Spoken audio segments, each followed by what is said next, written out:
ശബരിമലയിലെ സ്വർണ്ണ കവർച്ചാ കേസ് പുതിയൊരു വഴിത്തിരിവിലേക്ക് നീങ്ങുകയാണ്. ദ്വാരപാലക ശില്പങ്ങളിലെ പാളികളിലും കട്ടിളപ്പടികളിലും ഉണ്ടായിരുന്ന സ്വർണം അപഹരിച്ചുവെന്നും അതിന് ദേവസ്വം ഉദ്യോഗസ്ഥരും കൂട്ടുനിന്നുവെന്നും ഒക്കെയാണ് കേസ്. എന്നാൽ ഉണ്ണികൃഷ്ണൻ പോറ്റി കൊണ്ടുപോയ സ്വർണം എന്ത് ചെയ്തു എന്നാണ് തുടക്കം മുതൽ ഇതുമായി ബന്ധപ്പെട്ട വാർത്ത കാണുന്ന എല്ലാവർക്കുമുണ്ടായ സംശയം. അതിനുള്ള ഉത്തരം ഇപ്പോൾ കണ്ടെത്തിയിരിക്കുകയാണ് പ്രത്യേക അന്വേഷണ സംഘം. ഉണ്ണികൃഷ്ണൻ പോറ്റി വ്യാപാരിയായ ഗോവർദ്ധന് വിറ്റ സ്വർണം കർണാടകയിലെ ബെള്ളാരിയിൽ നിന്ന് കണ്ടെത്തി. ഗോവർദ്ധന്റെ ജ്വല്ലറിയിൽ നിന്നാണ് പ്രത്യേക അന്വേഷണ സംഘം സ്വർണം കണ്ടെത്തിയത് എന്നാണ് ഉദ്യോഗസ്ഥരിൽ നിന്ന് ലഭിക്കുന്ന വിവരം. സ്വർണ്ണക്കട്ടികളാണ് കണ്ടെത്തിയത്. ഉണ്ണികൃഷ്ണൻ പോറ്റി 476 ഗ്രാം സ്വർണം തനിക്ക് നൽകിയെന്നാണ് ഗോവർദ്ധന്റെ മൊഴി. അത്രയും സ്വർണം കണ്ടെത്താനായോ എന്ന് ഇതുവരെ വ്യക്തമല്ല. സ്വർണം വീണ്ടെടുത്തതോടെ ഗോവർദ്ധനെ കേസിൽ സാക്ഷിയാക്കാനാണ് SITയുടെ നീക്കമെന്നാണ് റിപ്പോർട്ടുകൾ. സ്വർണം വിറ്റെന്ന് ഉണ്ണികൃഷ്ണൻ പോറ്റി SP ശശിധരനോട് സമ്മതിച്ചിരുന്നു. ഇത് വാങ്ങിയെന്ന് ഗോവർദ്ധനും സമ്മതിച്ചതോടെയാണ് തൊണ്ടി മുതൽ കണ്ടെടുക്കാൻ വഴിതെളിഞ്ഞത്. ഇതോടെയാണ് തിരുവനന്തപുരത്ത് നിന്നുള്ള SIT സംഘം കഴിഞ്ഞ ദിവസം രാത്രിയിൽ ബെല്ലാരിയിലെത്തുന്നത്. ഉണ്ണികൃഷ്ണൻ പോറ്റി നൽകിയ വിവരത്തിന്റെ അടിസ്ഥാനത്തിൽ ക്രിമിനൽ നടപടി ചട്ടത്തിലെ 27 റിക്കവറിയാണ് ഇപ്പോൾ നടന്നിരിക്കുന്നത്. പ്രതി കാണിച്ച വഴിയിലൂടെ പോയി മോഷണം പോയ സ്വർണം കണ്ടെത്തുകയായിരുന്നു.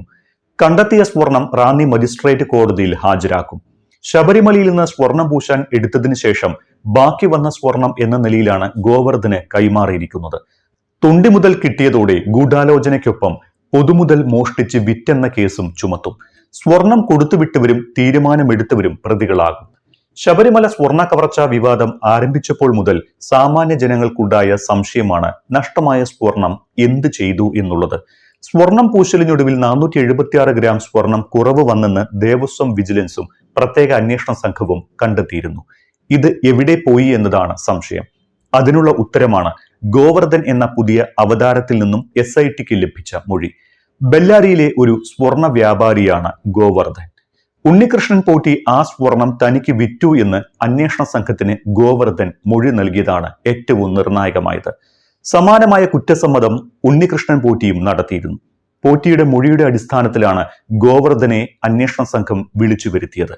ഈ മൊഴി വിശ്വാസത്തിലെടുത്ത് പോറ്റിയുമായി അന്വേഷണ സംഘം ബാംഗ്ലൂരുവിലേക്ക് പോകുകയും ചെയ്തു. തൊണ്ടി മുതൽ കണ്ടെടുത്തതോടെ കേസിന്റെ നിർണായക ഘട്ടം കടന്നു എന്ന് പറയാം. സ്വർണം വിറ്റ് കിട്ടിയ പണം പോറ്റി എന്ത് ചെയ്തു എന്നതും അന്വേഷണ വിധേയമാകും. ഇത് സംബന്ധിച്ചും ഉണ്ണികൃഷ്ണൻ പോറ്റി പ്രത്യേക അന്വേഷണ സംഘത്തിന് മൊഴി നൽകിയിട്ടുണ്ട്. എത്ര പണം കിട്ടി, ഏതൊക്കെ രീതിയിൽ പണം ചിലവഴിച്ചു എന്നീ കാര്യങ്ങളൊക്കെ അന്വേഷണ പരിധിയിൽ വരുന്നതാണ്. ഇതെല്ലാം വിശദമായി തന്നെ പോറ്റി മൊഴി നൽകിയിട്ടുണ്ട്. തെളിവായി ഉണ്ണികൃഷ്ണൻ പോറ്റിയുടെ ബാങ്ക് രേഖകളും പിടിച്ചെടുത്തിട്ടുണ്ട്. മഹാരാഷ്ട്രയിൽ നിന്ന് വിദഗ്ധനെ എത്തിച്ച് സ്വർണം വേർതിരിച്ചുവെന്നും പൂശലിന് ശേഷം ബാക്കി വന്ന സ്വർണം ഉണ്ണികൃഷ്ണൻ പോറ്റിക്ക് നൽകിയെന്നും സ്മാർട്ട് ക്രിയേഷൻസ് ഉടമ മൊഴി നൽകിയിട്ടുണ്ട്. ഇതിൽ 150 ഗ്രാമോളം സ്വർണം പൂശുന്നതിന് കൂലിയായി സ്മാർട്ട് ക്രിയേഷൻസിന് തന്നെ നൽകിയിരുന്നു. ബാക്കി വന്ന 476 ഗ്രാം സ്വർണം പോറ്റിക്ക് കൈമാറിയതായാണ് സ്മാർട്ട് ക്രിയേഷൻസ് വെളിപ്പെടുത്തിയിട്ടുള്ളത്. തുടർന്ന് ഉണ്ണികൃഷ്ണൻ പോറ്റിയെ ചോദ്യം ചെയ്തപ്പോൾ വിൽപ്പന സംബന്ധിച്ച് മൊഴി നൽകി. ഉണ്ണികൃഷ്ണൻ പോറ്റിയും ഗോവർദ്ധനും തമ്മിലുള്ള സാമ്പത്തിക ഇടപാടുകളും SIT പരിശോധിച്ചു വരികയാണ്. അതിനിടെ ശബരിമല സ്വർണ്ണക്കൊള്ളയിലെ 2ാം പ്രതി മൂരാരി ബാബുവിന്റെ വീട്ടിൽ നിന്ന് നിർണായക രേഖകളും SIT കണ്ടെത്തി. സാമ്പത്തിക ഇടപാടുകളുമായി ബന്ധപ്പെട്ട രേഖകളാണ് കണ്ടെത്തിയിരിക്കുന്നത്. 4 മണിക്കൂറോളമാണ് SIT ഉദ്യോഗസ്ഥർ മൂരാരി ബാബുവിന്റെ പെരുന്നയിലെ വീട്ടിൽ ഇന്നലെ പരിശോധന നടത്തിയത്. അതേസമയം കേസിലെ മറ്റൊരു പ്രധാന ഗൂഢാലോചനയാണ് സ്വർണ്ണപ്പാളികൾ എങ്ങനെ ചെമ്പ് പാളികൾ ആയി എന്നത്. അതിനുള്ള സ്ഥിരീകരണം ദേവസ്വം ബോർഡ് മുൻ അഡ്മിനിസ്ട്രേറ്റീവ് ഓഫീസർ B മൂരാരി ബാബുവിനെതിരെ തയ്യാറാക്കിയിട്ടുള്ള റിമാൻഡ് റിപ്പോർട്ടിലുണ്ട്. 2019 സ്വർണ്ണപ്പാളികൾ നൽകിയ സമയം മഹസറിൽ രേഖപ്പെടുത്തിയത് ചെമ്പുപാളികൾ എന്നാണ്. ഇത്തരത്തിൽ മഹസറിൽ എഴുതി തയ്യാറാക്കിയത് മൂരാരി ബാബു അറിഞ്ഞുകൊണ്ട് തന്നെയാണ് എന്നാണ് റിമാൻഡ് റിപ്പോർട്ട് പറയുന്നത്. പല കണ്ടെത്തലുകളും സമൂഹത്തെ ഞെട്ടിക്കുന്നതാണ്.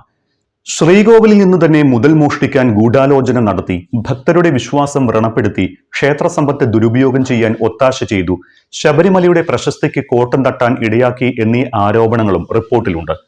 1998 ശബരിമല ശ്രീകോവിൽ സ്വർണം പൊതിഞ്ഞ സമയത്ത് തന്നെ പാളികളിലെ സ്വർണം സംബന്ധിച്ച് മൂരാരി ബാബുവിന് അറിവുണ്ടായിരുന്നുവെന്നും റിമാൻഡ് റിപ്പോർട്ട് സൂചിപ്പിക്കുന്നു.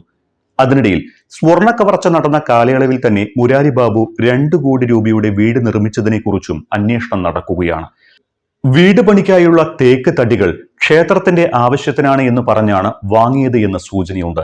കോട്ടയത്തെ തിരുനക്കര, ഏറ്റുമാനൂർ ക്ഷേത്രങ്ങളിലേക്കും ദേവസ്വം ഗസ്റ്റ് ഹൌസുകളിലേക്കുമുള്ള നിർമ്മാണത്തിനെന്ന് തെറ്റിദ്ധരിപ്പിച്ചാണ് മുരാരി ബാബു വനം വകുപ്പിനെ സമീപിച്ചത്. നട്ടാശ്ശേരിയിലുള്ള തടി ഡിപ്പോയിൽ സ്റ്റോക്ക് ഇല്ലാത്തതിനാൽ പരിചയക്കാരന്റെ ഡിപ്പോയിൽ നിന്ന് മുരാരി ബാബു പറഞ്ഞതനുസരിച്ച് വനം വകുപ്പ് ഏർപ്പാടാക്കി നൽകുകയും ചെയ്തു. എന്നാൽ മേൽപ്പറഞ്ഞ ക്ഷേത്രങ്ങളിലൊന്നും ഈ സമയത്ത് ഒരു നിർമ്മാണ പ്രവർത്തനവും നടന്നിട്ടില്ല എന്നാണ് കണ്ടെത്തൽ. ഒപ്പം വീട് നിർമ്മാണത്തിന്റെ സാമ്പത്തിക സ്രോതസ്സും അന്വേഷിക്കുന്നുണ്ട്. പെരുന്നയിലാണ് 2 നിലകളുള്ള വലിയ വീട് നിർമ്മിച്ചിരിക്കുന്നത്. 2019 ശേഷം വീട് നിർമ്മാണം ആരംഭിക്കുകയും 1.5 വർഷം കൊണ്ട് പണി തീരുകയും ചെയ്തു. ഇതേ കാലയളവിലാണ് സ്വർണ്ണപ്പാളികൾ കടത്തിയതും. 2 കോടി രൂപ വീട് നിർമ്മാണത്തിന് ചിലവായിട്ടുണ്ട് എന്ന് കണക്കാക്കുന്നു. മുന്തിയ തടി ഉരുപ്പടികൾ വീട്ടിൽ പാകുകയും ചെയ്തിട്ടുണ്ട്. ഇതേ വീട്ടിൽ നിന്നാണ് മുരാരി ബാബുവിനെ അന്വേഷണ സംഘം കസ്റ്റഡിയിലെടുത്തതും. അവിടെ സ്വർണ്ണ കവർച്ച നടക്കുമ്പോൾ ഇവിടെ വീട് പണി തകൃതിയായിരുന്നുവെന്ന് അർത്ഥം. ചിന്തിക്കുന്നവന് ദൃഷ്ടാന്തമുണ്ട്.